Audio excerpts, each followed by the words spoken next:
Hello there and a very warm welcome to my PRINCE2 2017 Lite Masterclass. I'm Dave Litton, the creator of the PRINCE2 Primer, and I've been an accredited PRINCE2 trainer since 1996. And over the many years, one of the most common questions I get is how do I take PRINCE2 and use it for small, simple projects or personal assignments? And I've given many pieces of advice over the years. Indeed, I've even run seminars on it. And with the release of PRINCE2 2017 in the summer of that same year, even though there is much more tailoring advice within the official manual, there is still only scant information here and there on how to blend and tailor PRINCE2 for small projects. So I made a promise to myself that I would sit down and create a unique training product that showed anyone with some knowledge of PRINCE2 how to use it effectively yet still retain the power of PRINCE2. And one thing is for sure, and that is everyone might have a different definition of what a simple project is. Indeed, there is no one right way, if you will, to take PRINCE2 and to tailor it for simple projects, even if everyone had the same definition. So what I've done in my PRINCE2 Lite Masterclass is to create 5 videos taking you through the various ideas and steps, plus tools and techniques of how to hone PRINCE2 into a lean method that supports small endeavours and projects. I'm sure you would agree that a small and simple project would be low risk. It would probably be funded internally, very likely from an operational budget.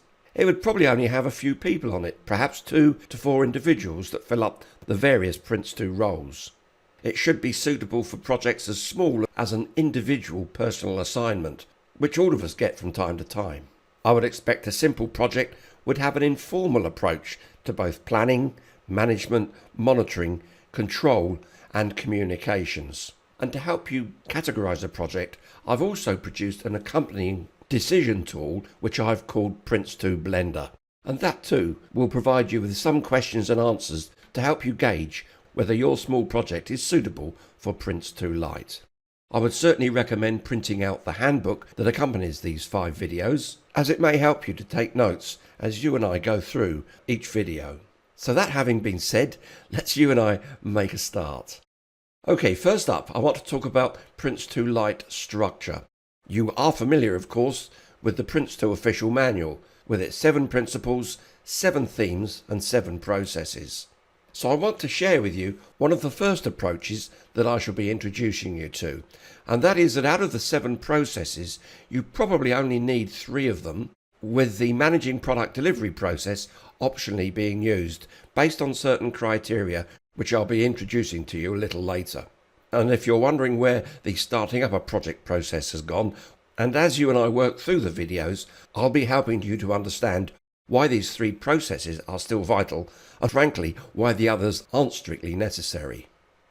However, when it comes to the principles, all 7 of them, you must use them all. Indeed, as PRINCE2 itself says, if you're not applying all 7 of the principles, you're not running a PRINCE2 project.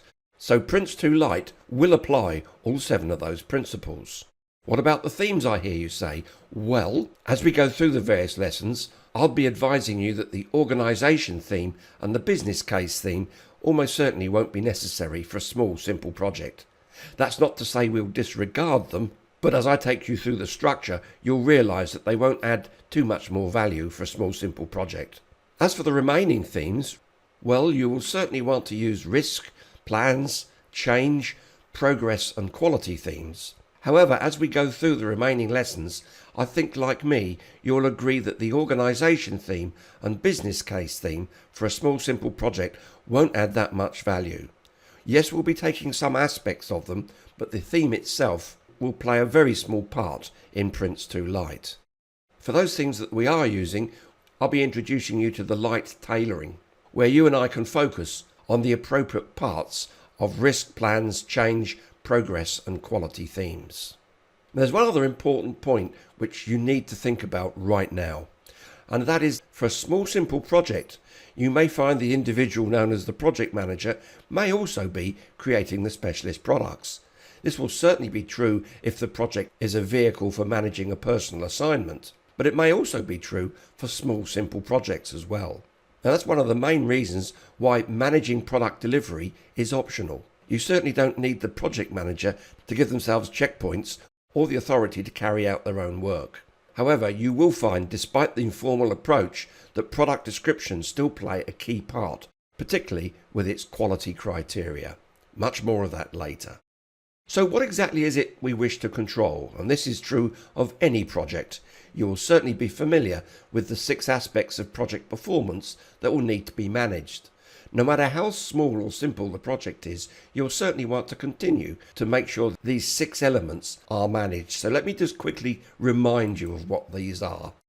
Starting off with cost. The project has to be affordable.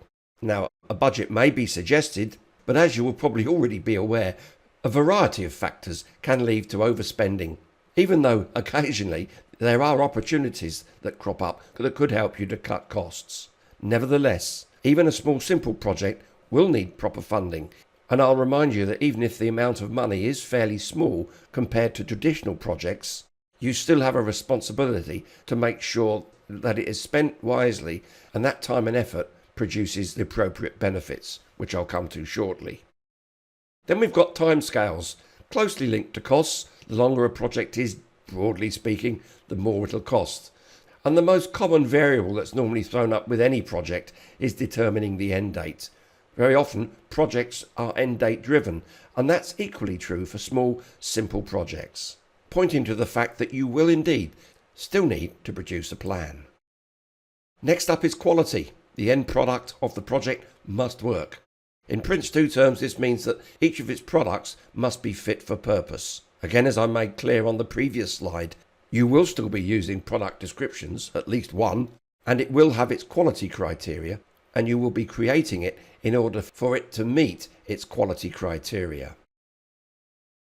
And scope, what's in and what's out. So this defines what the project will deliver and must be agreed by all stakeholders, even though in the case of a small simple project they may be less than a handful of individuals, possibly only 3. The project manager must always be clear of what is and what is not within scope, as this can often be the source of delays, overspends and uncontrolled change. Scope creep you'll be familiar with, and yes, we will have change control embedded in the heart of PRINCE2 Lite. And this is another reason why you will be using at least one product description, since by defining exactly what the product is and what quality attributes it will have, you have thereby fixed product scope. And then of course benefits. Now you may be running a small, simple, low risk, short, low cost project, but that will probably have little bearing on the size of the benefits that will eventually be realised. And therefore it is still vital that you understand exactly what such benefits are. After all, the business case describes why the project is being done. And it's important that the project manager must understand the purpose of the project in terms of investment. What we're talking about here is the cost of the project versus the value of the benefits.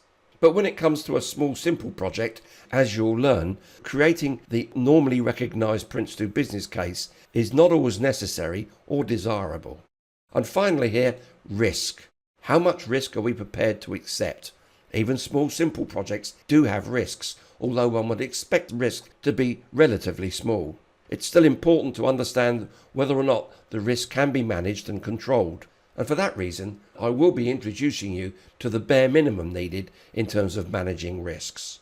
So in summary, PRINCE2 Lite will still be responsible for making sure that the 6 project management performance aspects must still be managed. And that brings us to the principles and themes. As I've said, you will be applying all 7 principles. And this little diagram here shows how important they are. I've pulled out the risk themes here, and you can see which of them each principle supports. So in summary, you'll need to apply all 7 principles, along with tailored, blending or simplified, whatever word you want to use, variants of the 7 themes. So let me introduce to you some of the possibilities we've got for a simple project. I've got 2 lists here, getting simpler and simpler. So starting off with the typical criteria that a simple project may have. It will almost certainly be being run within a single organisation and or a single site.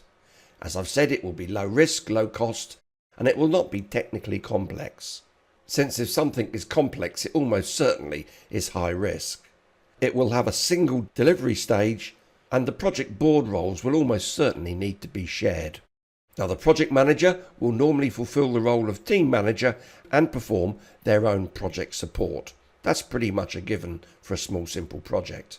And you will be using either combined and or simplified management products, the ones that are in Appendix A of the official PRINCE2 manual.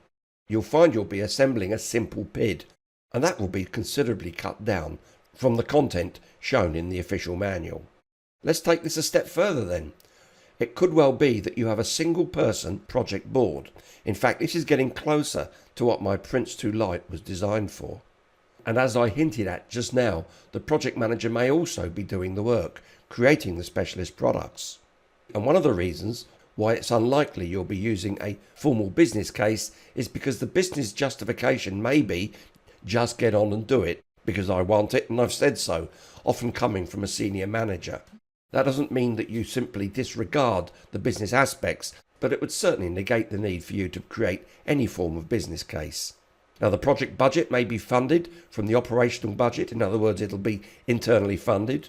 And one way of going may be that you treat the whole project as a single work package. I won't be necessarily selling that idea, but it could happen. And within that single work package, there will be at least one product. So for a small, simple project, you may only need work packages, product descriptions, much more simplified logs and registers, and checkpoint reports. And certainly, a small, simple project will tend to use verbal instructions rather than written, although, as I've suggested, there will still be the requirement to create some important and central documents. So let me first look at a step towards PRINCE2 Lite, in other words, splitting it down into two simple stages. And the first of these stages is really a combination of the starting up a project and the initiation stage. And because it's small and simple, very often the project mandate will normally be emailed. It's unlikely for it to have been a more formal report. So this would still act as your PRINCE2 trigger. In such a case, the project mandate may even outline the business need, and that justification alone would negate the need for creating a detailed business case. It may have some understanding, or at least the allocation of funds for the initiation stage costs and timescales. Maybe yes, maybe not. And certainly I would be wanting you to use the daily log for all risk, issues, lessons and quality. There's certainly no need for you to be setting up the more normal type of registers and logs, such as spreadsheets or databases. You will need to create a simple PID within this first stage, probably just having information such as the justification for the project, that's the replacement for the business case, a simple project plan, I'll show you how in a later lesson, certainly one or more product descriptions, and some informal project controls. Remember, I still want you to have the power of PRINCE2, it's just that we'll do it in a more intelligent and sensible way for a small, simple project. There'll certainly be a lot more face-to-face management going on here, and certainly the end-stage assessment will also be face-to-face to approve the PID plus the delivery stage plan. So after approval, this will trigger the second and final stage, which is the delivery stage. You will have a simple project plan within the PID, and as you can see here, since there's only one delivery stage, the project plan is also the stage plan. You'll have verbal checkpoints if indeed you have a specialist team, and I would recommend that the highlight reports would also be given verbally to the project board. You will be creating at least one specialist product and doing so against its product description, although there may be more than one. The approach to management here will definitely be informal in terms of monitoring, control and communication, as well as managing the management of issues and quality. And the culmination of this is the production of an end project report. So all of these PRINCE2 elements here will be done informally and in a much more simpler manner, taking us all the way through from the start of our simple project right the way through to its close. Good. So that's a nice broad brush overview to provide you with a solid foundation of the remaining videos. So from me, Dave, it's bye for now.